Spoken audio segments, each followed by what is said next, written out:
सत्य वह है जो दिखाई नहीं पड़ रहा। सत्य वह है जो आकाश में है। सत्य वह है जो मृत्यु के बाद है। सत्य परमात्मा है और प्रकृति।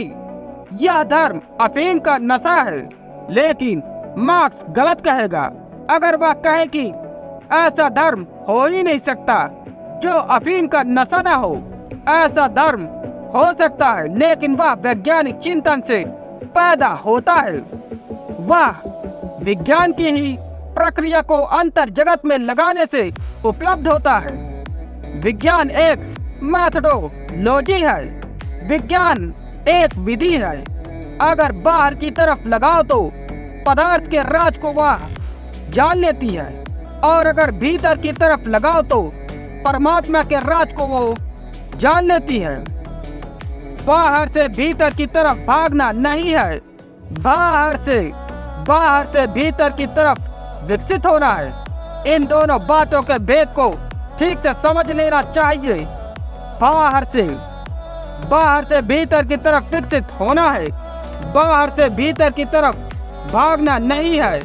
पदार्थ से परमात्मा की तरफ भागना नहीं है, पदार्थ से परमात्मा की तरफ विकसित होना है।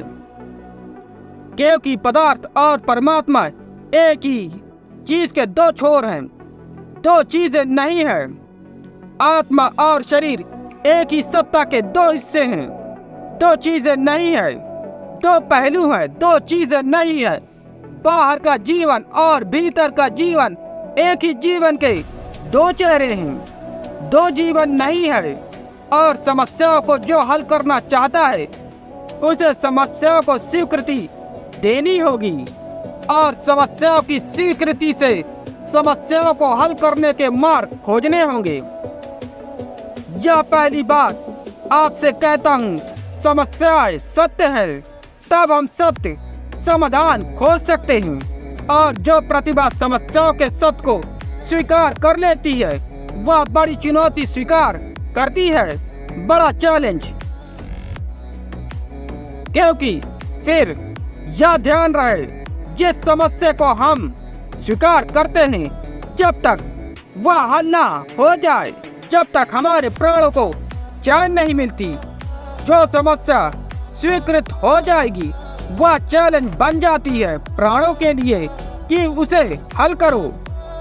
और अगर हमने समस्या को कह दिया वह झूठ है, चुनौती खत्म हो गई, फिर हल करने का प्रश्न ही नहीं उठता। जितनी ज्यादा समस्याएं हम स्वीकार करेंगे उतनी ही ज्यादा हमारी प्रतिभा विकसित होगी उन्हें हल करने में। और यह भी ध्यान रहे, प्रतिभा हल करने में ही विकसित होती है, सामर्थ्य जूझने से विकसित होती है। चुनौती से सोई ही शक्तियाँ जागती है। जितनी बड़ी चुनौती उतनी ही बड़ी भीतर की शक्तियाँ जागृत होती है। भारत ने बाहर की चुनौती इनकार करके भीतर की प्रतिभा को सो जाने का मौका दिया है। भारत के प्राण सो गए हैं, इसलिए बाहर की सारी समस्या सत्य है, यथार्थ है। या मैं नहीं कह रहा हूँ कि वे ही यथार्थ है, और यथार्थ भी है जो उनसे गहरा और ऊपर भी है। लेकिन जो इसके यथार्थ को नहीं जान पाता वह उस यथार्थ को कैसे जान पाएगा। मेरी अपनी दृष्टि में हमारी पहली समस्या यही है कि हम गलत जगह समाधान खोज रहे हैं। जो लोग जीवन को यथार्थ नहीं मानते उनसे जीवन की कोई समस्या का समाधान नहीं हो सकता। जीवन की समस्याओं का समाधान वे लोग कर सकते हैं जो जीवन को यथार्थ मानते हैं, जो मानते हैं कि जीवन एक सत्य है। जब समस्या असत्य है तो समाधान की क्या जरूरत है। पागल हो गए हो। जिन लोगों की बात हम मानते जाते हैं और दाव लगाते जाते हैं, हर दाव हार जाते हैं, फिर उन्हीं के पास पूछने जाते हैं, फिर दाव हार जाते हैं। हजारों साल से चल रहा है। भारत अब तक कोई दाव जीता नहीं है और भारत कभी दाव जीतेगा भी नहीं, क्योंकि वह बंस्कीन फिर मिल जाता है उसे दरवाजे पर। जिनसे हम पूछते हैं जीवन की समस्याओं के हल, वे लोग गलत हैं, क्योंकि वे लोग हैं जो कहते हैं जीवन आसान है।